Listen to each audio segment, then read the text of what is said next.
importantly. So today is gonna be another foundation review. I know y'all like, she been doing hella foundation reviews lately, but this is a review of the new Chanel foundation. So this is the Chanel #1 foundation.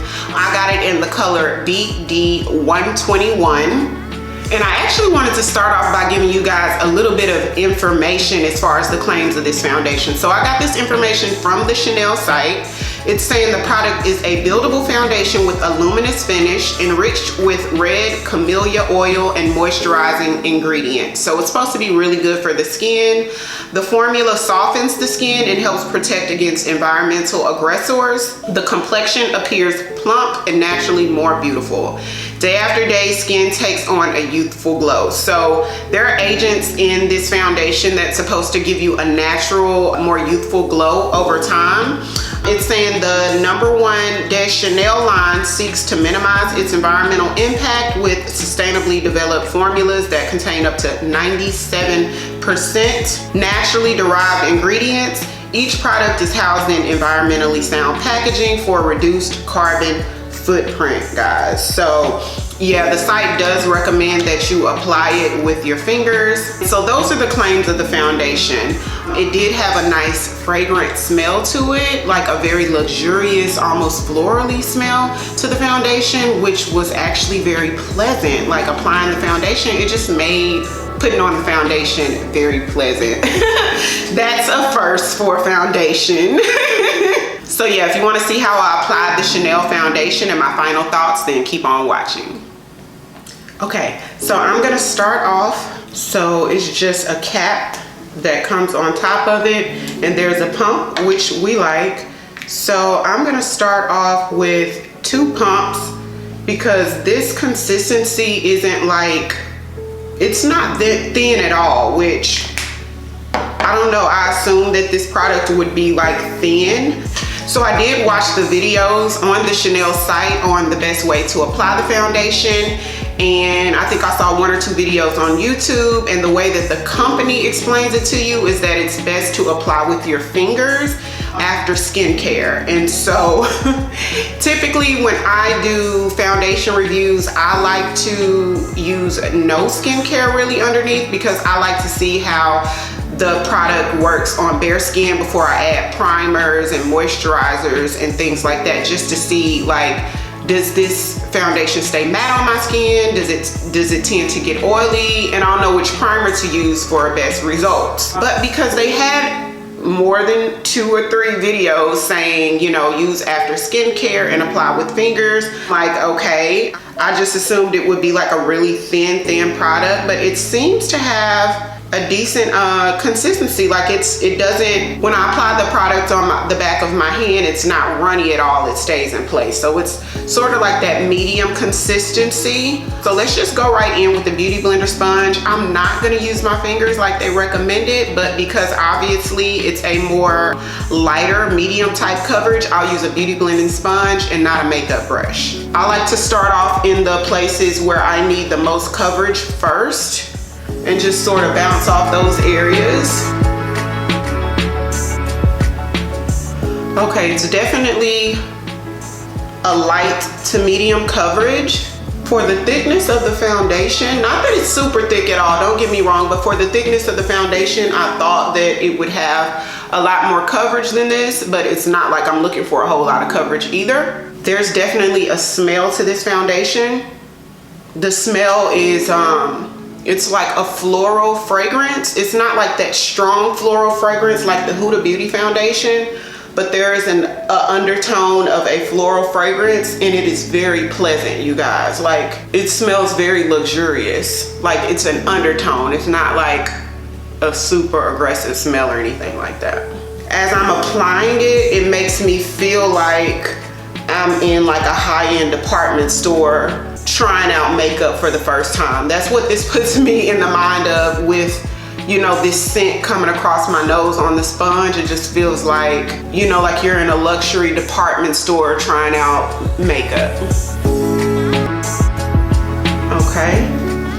You know what, guys? If my skin was where it needs to be, which I'm working on it, I would be fine with just this amount of coverage.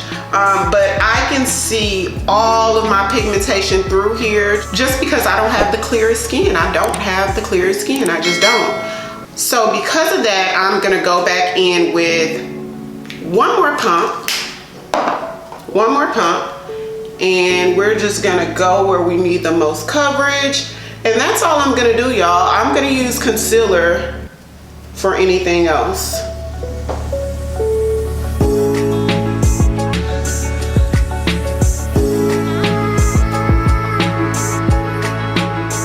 Okay, so now I'm gonna go in with the MAC Pro Longwear Concealer in the color NC45. And I'm gonna use this to conceal any other pigmentation.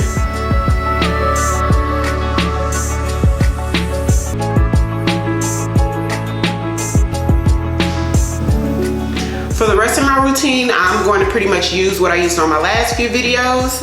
So I'm gonna go in with the e.l.f. Hydrating Camo Concealer in the color Tan Walnut.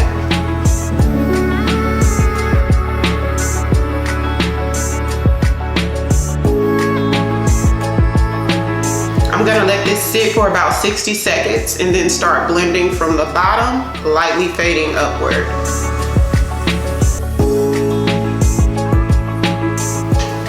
For cream contour, I'm gonna go in with the Huda Beauty Tantour Contour and Bronzer Cream, and I use the color medium.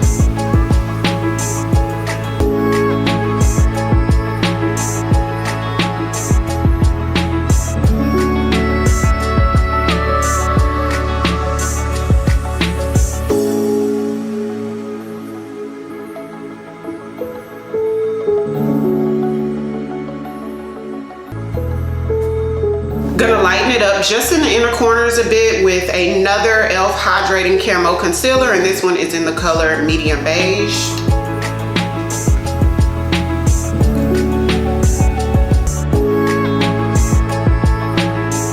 I'm gonna go in with the Laura Mercier Translucent Loose Powder. And I'm going to lightly set all of my highlighted areas. I'm not gonna go in with like any baking or heavy powder. I'm just gonna lightly set everything just because we're working with cream products.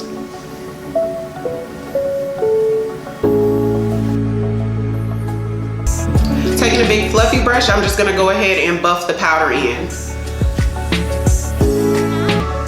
Gonna go in with my go-to bronzer, which is the Absolute New York Pro Bronzer using the color Dark.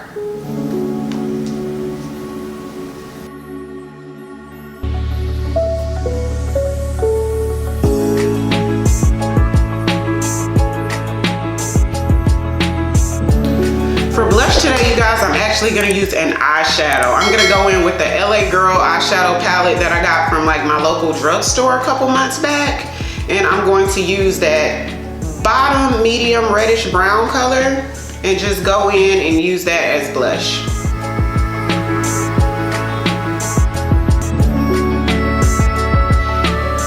So I'm gonna do my eyes and lips off camera and come back and show you guys the final look.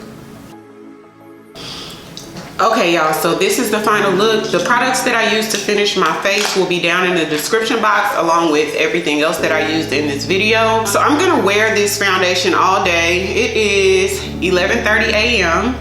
So I'm gonna wear this foundation all day. A lot of housework, a lot of editing, and I may go on YouTube Live this evening. I don't know. So I'll come back tonight and let you guys know how this foundation wore for the day. Hey y'all, so I am back, okay? It has been almost 12 hours. Y'all, the day got away from me and I've had this on way too long. It is like 10:24 p.m. and boy, do I have some thoughts for you. Okay, so the Chanel #1 foundation. Okay, so a few things. I knew I was gonna be oily like this. First of all, y'all see how oily I am? Also, the pores are huge. Like there's visible big pores. And I started seeing the big pores around maybe like hour 5 or 6. I started seeing like my pores were like noticeable and really big, which when I tell you that never happened, so that was kind of strange.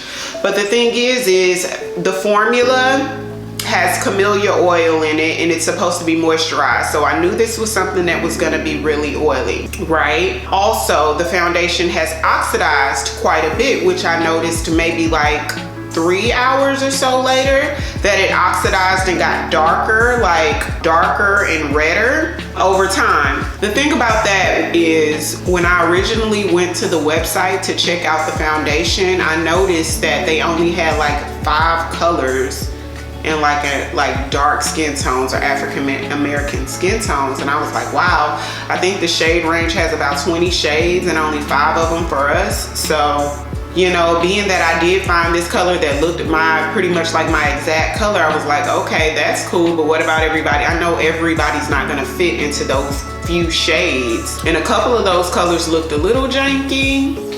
So, I mean, you know, like the undertones looking olivey and stuff like that. So I'm like, Chanel, what's up with that? But anyways, so let me go ahead and blot while I'm talking. So y'all already know it's oily. I have visible pores, and the shade range is not that great at all.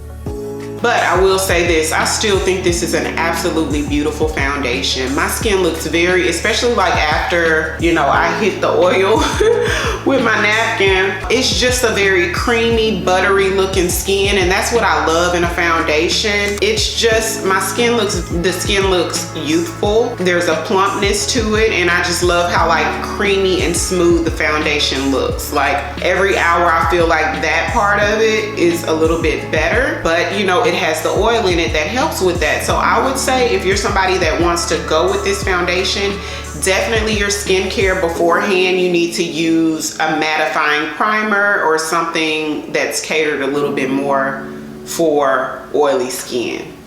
The fact that this sort of turned, you know, reddish is a problem. So unfortunately, this is something that I probably won't be able to really wear because of that. But I mean, the formula is really nice. I would say if Chanel came out with a few more shades, more golden undertones, then this might be a yes for me. I would just put like a mattifying primer underneath, something that could help reduce the appearance of fine lines and pores, which is what a primer is for. And I would roll with it with a little bit of powder. But yeah, so this is what we got. You guys, don't forget to like, comment, and subscribe. I hope this video was really helpful for you guys, and until next time, bye.